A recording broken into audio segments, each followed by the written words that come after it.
যেদিন মা ও তার সন্তানকে ভুলে যাবে সেই দিন আমি একাই আমার আমল নিয়ে।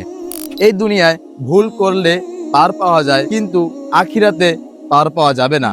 আল্লাহ তাআলা বলেন, তোমার ডান পাশে তুমি কি করেছো, তোমার বাম পাশে তুমি কি করেছো, সব কিছুই আজ হিসাব হবে।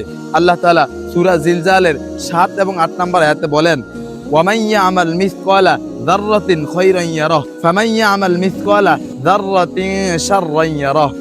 যে অনুবা যারা পরিমাণ ভালো কাজ করেছে সে তা দেখতে পাবে, যে অনুবা যারা পরিমাণ মন্দ কাজ করেছে সেও তা দেখতে পাবে। রাসূল সাল্লাল্লাহু আলাইহি ওয়াসাল্লাম বলেন, হিসাবের দিন কেউ এক পা সামনে অগ্রসর হতে পারবে না যতক্ষণ না 4টি বিষয় জিজ্ঞাসা করা হবে। জীবন কিভাবে কাটিয়েছে, নিজের জ্ঞান কিভাবে ব্যয় করেছে, সম্পদ কিভাবে অর্জন করেছে, সম্পদ কিভাবে ব্যয় করেছে, যৌবনকাল কিভাবে। আজ যদি আপনি আল্লাহকে ভুলে যান, তবে কাল আল্লাহ আপনাকে স্মরণে রাখবেন, আপনাকে প্রশ্ন করবেন, আপনার উত্তরই হবে আপনার পরিণাম, জান্নাত নাকি জাহান্নাম। তাই আসুন আজ থেকেই ফিরে আসি রবের দিকে, যেন ভালো কাজ করতে পারি এবং জান্নাতের জন্য উপযোগী হতে পারি, মন্দ কাজ থেকে বিরত রাখি।